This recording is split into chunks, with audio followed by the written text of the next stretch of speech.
Assalamualaikum warahmatullahi wabarakatuh. Kembali lagi bersama saya di YouTube SC Saropna Channel. Jadi di segmen Kismis Kisah Misteri kali ini saya menceritakan tentang Nirmala si gadis kolong jembatan. Oke, sebelum masuk ke ceritanya, alangkah baiknya kalian dukung channel kami dengan cara subscribe, like, comment, and share ke teman-teman kalian semua, agar kami lebih semangat lagi untuk membuat video-video yang lebih menarik lagi. Baik, tanpa banyak basa-basi kita gas ke ceritanya. Kismis Kisah Misteri. Dimulai.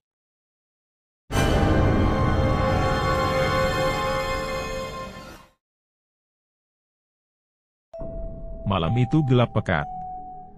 Langit diselimuti awan tebal, dan angin dingin berdesir membawa aroma lembab sungai. Di sebuah desa kecil yang terpencil, berdiri sebuah jembatan tua yang dikenal dengan nama Jembatan Nirmala. Penduduk setempat jarang melewati jembatan itu saat malam. Mereka tahu ada sesuatu yang menghuni kolong jembatan tersebut. Sesuatu yang tidak seharusnya dilihat. Bertahun-tahun lalu, jembatan itu hanyalah sebuah jalan biasa yang menghubungkan desa dengan kota kecil di seberang. Namun, segalanya berubah saat seorang gadis kecil bernama Nirmala ditemukan tewas tragis di bawah jembatan. Konon, tubuhnya ditemukan membiru dengan mata terbuka lebar, seolah sedang menatap orang yang menemukannya. Tidak ada yang tahu apa yang sebenarnya terjadi pada Nirmala. Yang pasti, sejak hari itu, jembatan itu menjadi tempat yang tidak pernah sepi dari cerita-cerita misterius. Penduduk desa sering mendengar suara langkah kaki kecil di atas jembatan saat tengah malam, meskipun tidak ada siapapun di sana. Beberapa orang mengaku melihat bayangan kecil berlarian di sekitar kolong jembatan, diiringi suara cekikikan tipis yang membuat bulu kuduk meremang. Malam mengerikan di bawah jembatan. Suatu malam, seorang pedagang yang baru saja pulang dari pasar memutuskan untuk melewati jembatan itu, meski sudah diperingatkan oleh orang-orang di desa. Ia tidak percaya pada cerita-cerita horor. Menurutnya, itu hanyalah omong kosong untuk menakut-nakuti orang. Dengan membawa lentera kecil, ia melangkah pasti melewati jembatan. Saat berada di tengah jembatan, langkahnya terhenti. Terdengar suara lirih seperti seorang anak kecil memanggil, "Pak, tolong aku." Suara itu datang dari bawah jembatan. Awalnya, si pedagang ragu. Tapi rasa penasarannya mengalahkan logika. Ia menunduk dan mengarahkan lentera ke arah suara. Yang ia lihat adalah seorang gadis kecil berambut panjang, wajahnya tertutup sebagian oleh rambut kusut, duduk di pinggir sungai dengan gaun lusuh dan basah. "Tolong aku, Pak. Aku jatuh." Pedagang itu turun, merasa kasihan.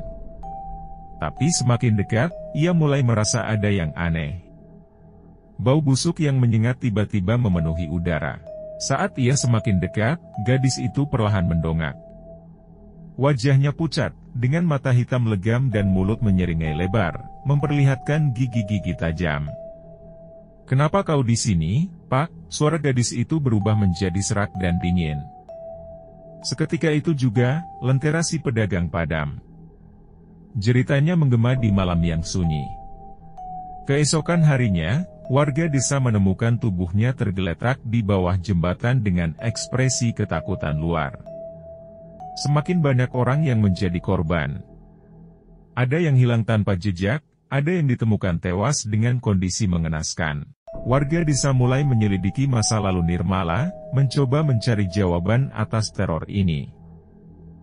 Konon, Nirmala adalah anak dari seorang ibu tunggal yang tinggal di desa itu. Ibunya dikenal sebagai wanita yang sering diperlakukan buruk oleh warga desa karena dianggap pembawa sial.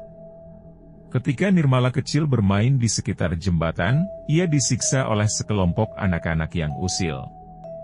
Mereka mendorongnya ke sungai, tetapi tidak tahu bahwa Nirmala tidak bisa berenang. Gadis kecil itu tenggelam di bawah arus yang deras, sementara anak-anak itu lari ketakutan.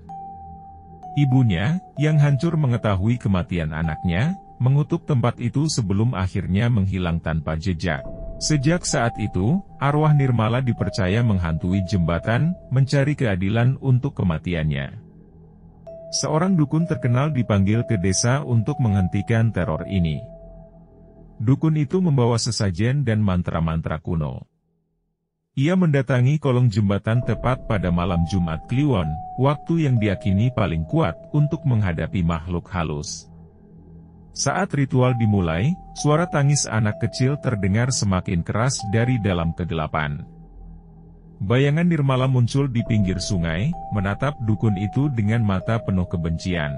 "Kenapa kau ganggu aku?" Suaranya menggema, membuat seluruh tubuh dukun gemetar. Dukun itu mencoba melafalkan mantranya, tapi tiba-tiba lentera yang dibawanya padam.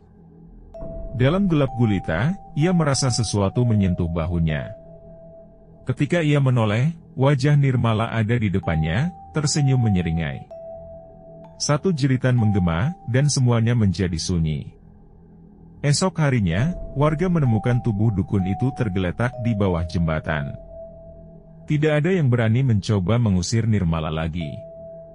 Sejak malam itu, jembatan itu sepenuhnya ditinggalkan. Warga membuat jalan memutar, meski harus berjalan lebih jauh. Namun, setiap malam, suara langkah kaki kecil masih terdengar di jembatan tua itu. Suara yang mengingatkan siapapun untuk tidak pernah mengusik Nirmala, gadis kolong jembatan.